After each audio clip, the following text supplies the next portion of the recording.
Carbs, insulin and fat gain. So I was chatting to someone the other week about diets and in general eating habits, and they mentioned about, I don't eat carbs because of carbs raise your blood sugar levels, and that raises insulin, and then read that then causes fat storage. Now, the problem with a lot of these theories is there's a little bit of truth in it. For example, insulin is a storage hormone.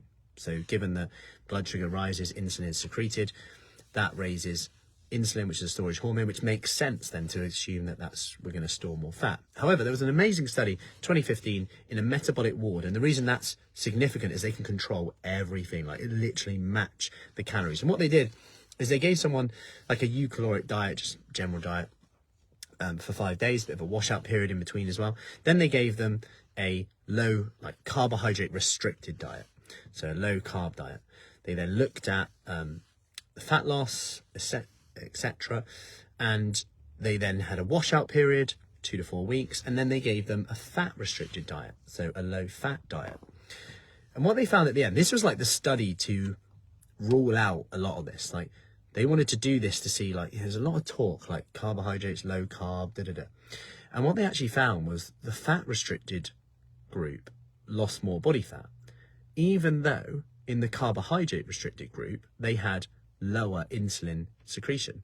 So even though insulin was lower, even though insulin was lower in the carbohydrate restricted group, the low fat, who had like higher insulin levels because they ate more carbohydrates, lost more body fat. Now, the reason I'm sharing this because it's a reminder that every diet works because you are in a calorie deficit, no matter what the mechanism is. However, what you find easy to stick to is key for this.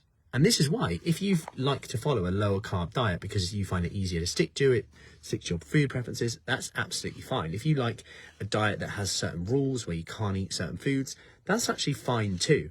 It's about doing what allows you to stick to it to achieve the calorie deficit. And this is just a reminder on that we don't have to eat a certain way. The key thing is the principle. Does it align with the principle? The tactics are the diet, whether that's Slimming or Weight Watchers, calorie counting, whether that's the human being diet, whether that's fasting. They're all tactics. The middle, the principle, is calorie deficit. And this is the key thing that we need to abide to. So whatever allows you to stick to it. So for example, we have some people who calorie count during the week, fast at the weekends, fast all the time, just to help them control their calorie intake without counting calories. They're able to do that by fasting. We have some people who go for rules like 3 meals a day, 1 snack, done. Whatever it is, the key is finding that habit that's going to work for you to help you stick to it for long enough to see the results you want. So I hope that was helpful. I hope that just gives you a bit of empowerment when you see all this stuff, because all the time I get so overwhelming. I shouldn't eat this. I'm reading about this. I shouldn't eat this.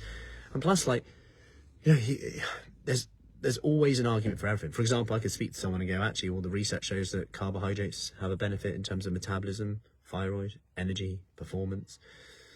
There you go. But too many, excess calories, more processed foods. It depends how you define carbohydrates, right? I speak to some people that they don't eat carbs. They're talking like pastries, buns, cakes.